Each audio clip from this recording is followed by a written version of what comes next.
Now back to that breaking news. Plow drivers in Minnesota's largest county just minutes away from going on strike. That's right. We're talking about St. Louis County, and Jennifer Austin is live there to bring us up to speed. Jennifer, good morning. Hey, good morning, Chris and Gia. These union members are already picketing. They started just a few minutes ago. We're outside one of the county's public works buildings just outside Duluth.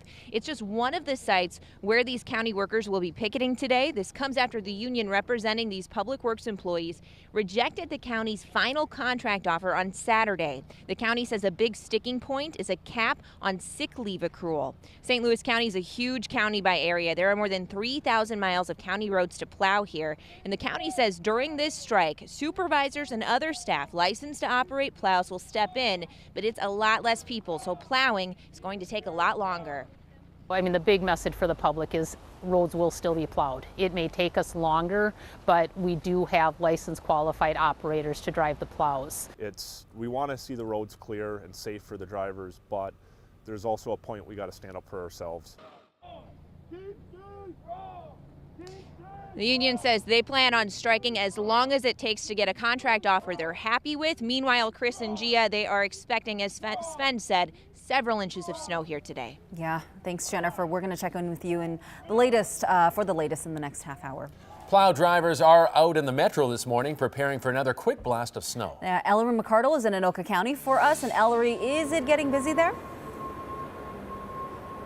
Yeah, it actually is, guys. So crews have been out here since 2 a.m. Pre-treating the roads in Anoka County. And you can see right here we have a plow driver. He just loaded up his truck once again with a pre-treatment solution before he heads back out on the roads. Now, one thing that the county is not doing this storm is using beets. Yeah, you heard me right. Remember a few months ago when we told you that Anoka County was using beet juice to try and melt the snow and ice? Well, they were trying it out as a more environmentally friendly option to cut down on salt. Turns out they ended up having to use more salt than normal. So the county is abandoning beet juice and going back to its old salt brine mix. However, as the future moves forward, we're going to continue to look for other opportunities to use new products that are environmentally sensitive and feasible, and they work well.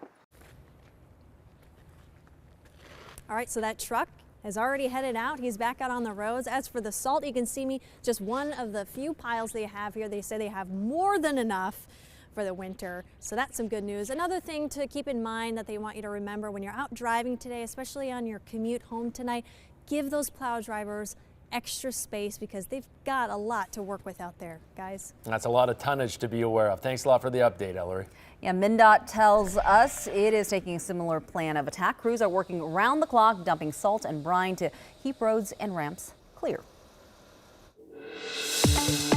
Now here's a look at today's other top stories in your morning rush. Congress closing in this morning on the next phase of impeachment proceedings. Today, Speaker Nancy Pelosi and Democrats will finally vote to send 2 articles of impeachment over to the Senate, triggering a landmark trial. Before it's all over, expect a fight over who will take the stand. Lawmakers expect the trial to begin next Tuesday.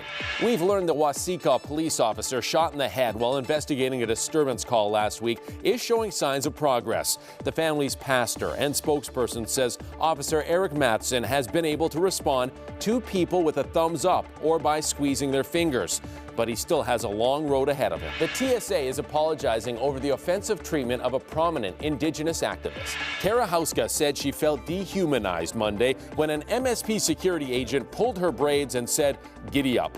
In an email to staff, the head of TSA in Minnesota said he has apologized to Houska. He confirmed the event happened exactly as she described, and it is a mistake the TSA will learn from.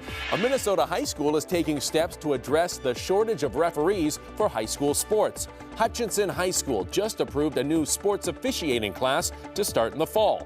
Students who finish the course will be prepared to earn certification with the Minnesota State High School League. And that's your Wednesday Morning Rush. Now to the digital dive. Comments still pouring in this morning about that big debate last night in Iowa, and it may have been the most important one to date. The Iowa caucuses are now less than 3 weeks away. Now on the stage was former Vice President Joe Biden, Senators Amy Klobuchar, Elizabeth Warren, and Bernie Sanders. former mayor of South Bend, Indiana, Pete Buttigieg, and then billionaire Tom Steyer. The discussion began with how each of the candidates would handle the current situation in the Middle East. But one of the most talked about moments was when Elizabeth Warren claimed Bernie Sanders told her that a woman couldn't win the White House. Well, as a matter of fact, I didn't say it. Look at the men on this stage. Collectively, they have lost 10 elections. The only people on this stage who have won every single election that they've been in are the women. Yeah, and with that, many people online are saying the two female candidates, Warren and Klobuchar, really stood out in this debate. I have won every race, every place, every time. I have won in the reddest of districts. I have won in the suburban areas, in the rural areas. I have brought people with me. Now, other candidates that were not on the debate stage but still made their mark online were former New York City Mayor Mike Bloomberg's White House campaign, actually looking for a little bit of attention with their funny tweets during the debate, like this tweet here that said, in a Bloomberg administration, there'll be no tweeting from the Oval Office, just an aggressive number of TikToks, referring to the app that all the young kids nowadays are using. And then TwitterGov tweeted this out. It's the most tweeted about Democratic candidates. Number one, Bernie Sanders, followed by Joe Biden, Elizabeth Warren, and Andrew Yang actually made it at number 4, and he wasn't even on the debate stage, followed by Pete Buttigieg, and number 6, Amy Klobuchar. Now we're going to hear more from our political reporter, John Cromer, who's actually in Iowa. He was at the debates in our next half hour here of Sunrise. Yeah. Also wondering if in a Bloomberg administration he'll ever take part in a debate. Right. Well, you have to have the. I know you have to qualify. all the qualifications to get to this. But yeah, Andrew Yang, pretty interesting, right? He was. Everyone was tweeting about him last night. Yeah. Dave Chappelle likes him. Yeah, well, there's one in his corner. Let's go to Sven with our one thing weather. Yeah, we are looking at a little light snow coming in here mid to late morning after your morning commute, just a dusting to a couple tenths of an inch, and seasonable temperatures. It's going to be a lot colder tomorrow, but we are talking about a bigger snow coming in time for the end of the week. And road conditions are looking good this morning, but unfortunately we still have this crash here in the North Metro in New Brighton. 694 crash is blocking both the left and right shoulder, causing a little bit of a slowdown. I'll have some drive times coming up. Doctors tell us to get flu vaccines, but how do we know that they actually work? Our Verify team breaks down the numbers. A day at the park turns into a trip to the hospital, while Delta says a plane had to dump fuel onto a playground full of people. And a homework question causing controversy at a Texas high school. The school's response to an assignment dealing with a rape scenario.